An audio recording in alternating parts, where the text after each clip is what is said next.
Hello, this is day 33 of reading one canto of the Divine Comedy every single day. We are on Inferno, Canto 33, which I will read from the Longfellow translation before giving some brief comments. His mouth uplifted from his grim repast, that sinner, wiping it upon the hair of the same head that he behind had wasted.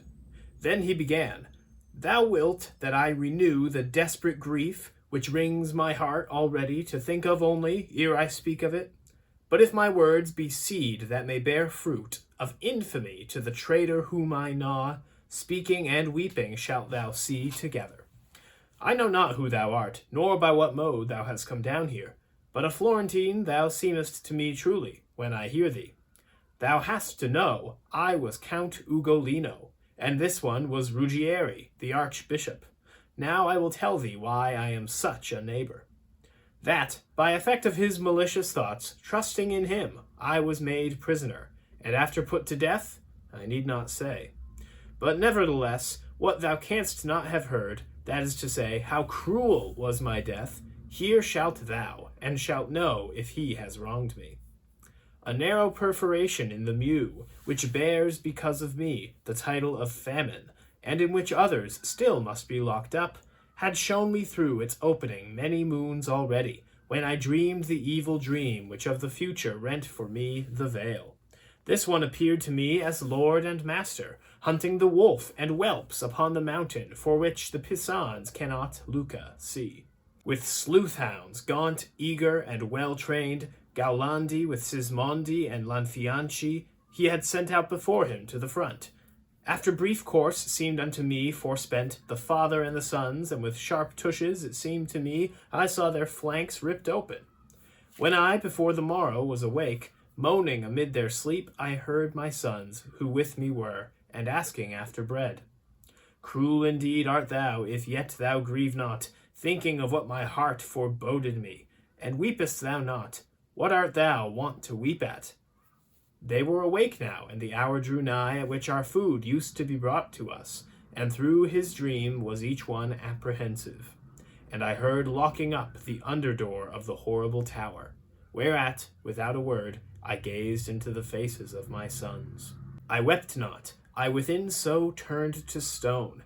They wept, and darling little Anselm mine said, "Thou dost gaze so, father, what doth ail thee?"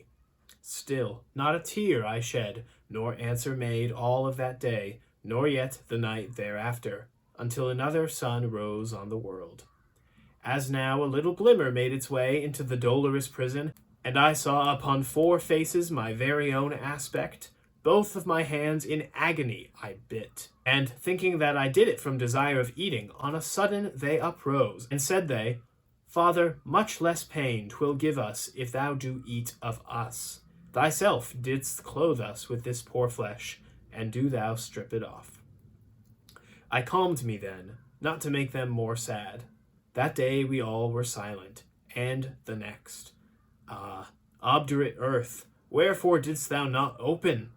When we had come unto the fourth day, Gaddo threw himself down outstretched before my feet, saying, "My father, why dost thou not help me?" And there he died.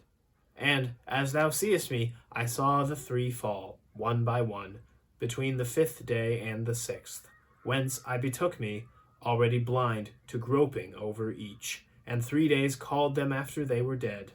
Then hunger did what sorrow could not do.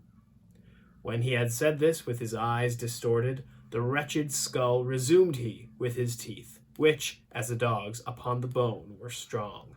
Ah, Pisa! Thou opprobrium of the people of the fair land where there the sea doth sound, since slow to punish thee thy neighbors are, let the Capraia and the Gorgona move, and make a hedge across the mouth of Arno, that every person in thee it may drown.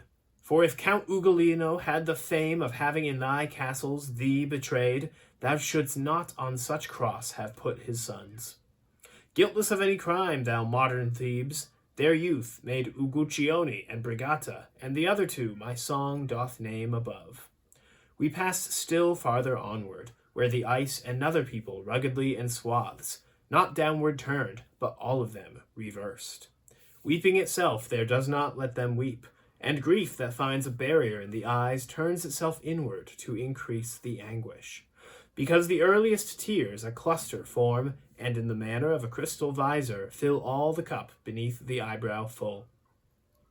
And notwithstanding that, as in a callous, because of cold, all sensibility its station had abandoned in my face, still it appeared to me I felt some wind. Whence I, my master, who sets this in motion? Is not below here every vapor quenched? Whence he to me, full soon shalt thou be, where thine eye shall answer make to thee of this, seeing the cause which raineth down the blast.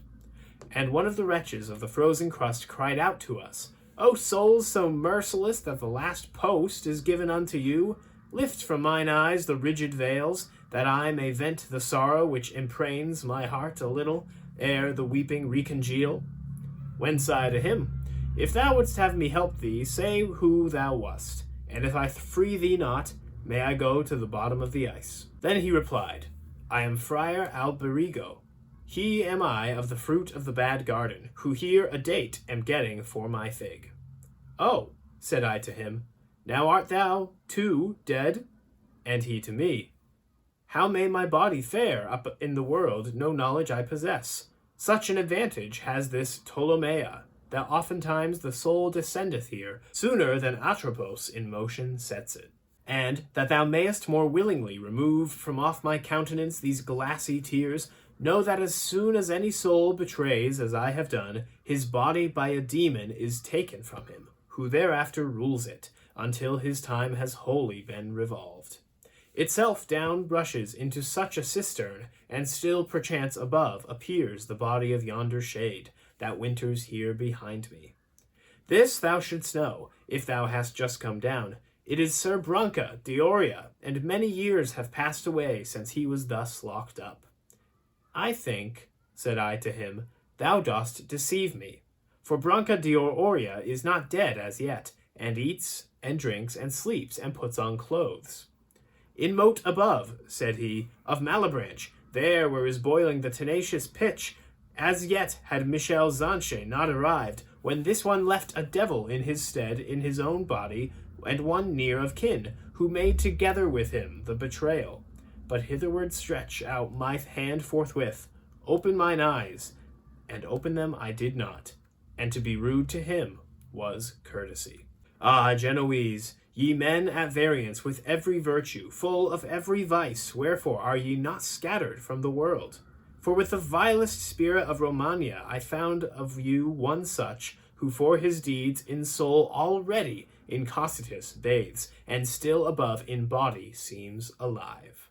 So just to review, Dante and Virgil have reached the bottom of hell. It's called Cocytus. It's a big frozen lake, and it's divided into three. Cana is for those who betrayed family members. Antenora is for those who betrayed their city or their country or sometimes their political party. And finally, Ptolemaea is for those who betrayed their associates or their guests. The bottom of hell is frozen. Why? Again, because it's as far as you can possibly be from God, who is the source of love and life, which are symbolized here by light and heat. And at the very end of the last chapter, Dante had just begun speaking to a shade who he found apparently trying to bite the head off of another one. He said, hey, who are you, and what did this soul here do to you? And so in this chapter, this shade introduces himself as Count Ugolino, who betrayed his party. The person he's biting is Archbishop Ruggieri, who in turn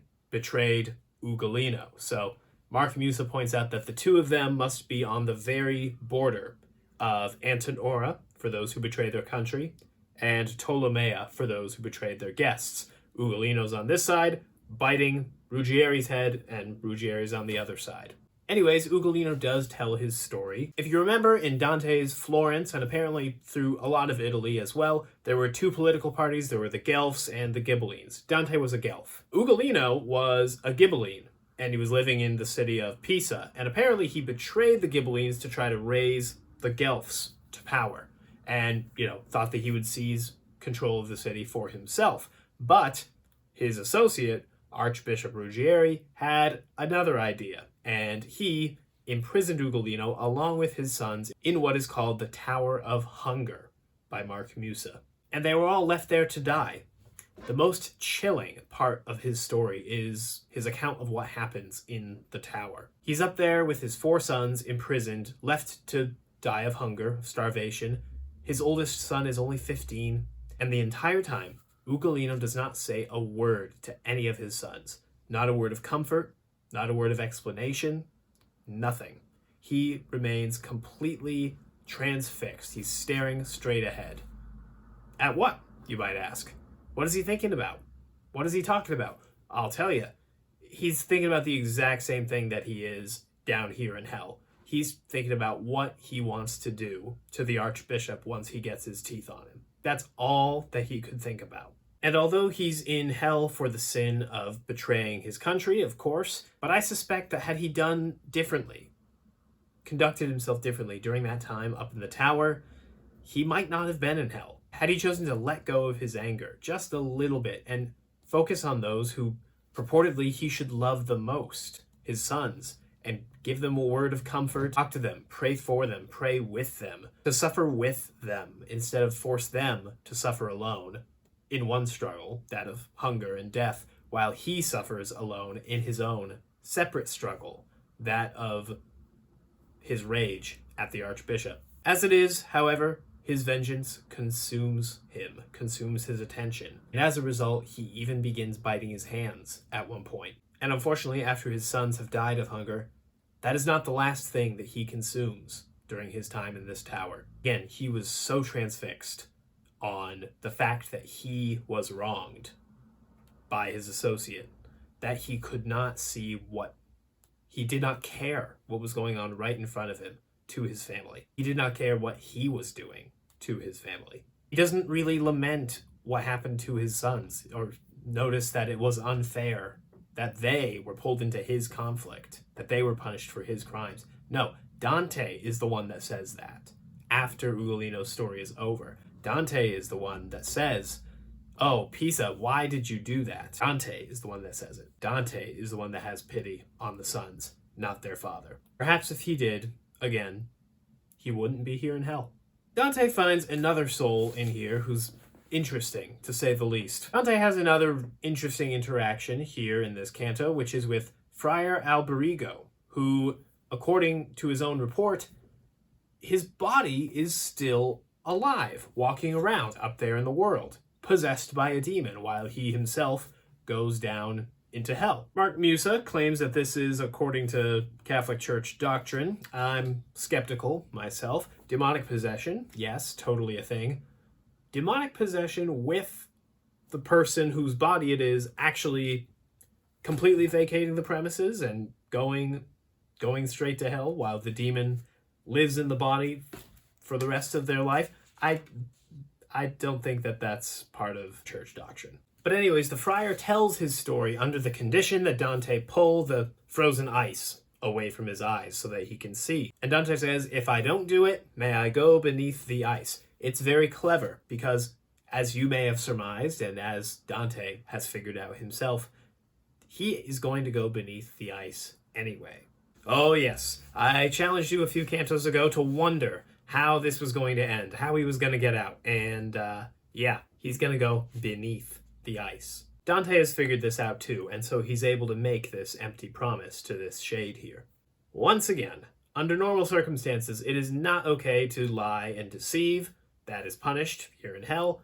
But again, Dante explains right here, to be mean to him is a generous reward because he's a soul in hell. This does not apply to anybody living. Lastly, and this will be a cliffhanger for tomorrow, Dante asks Virgil why he feels a breeze, not just a breeze, a great wind coming off of the ice, coming across the ice. And Virgil says, well, you'll see in a minute. And so will you tomorrow.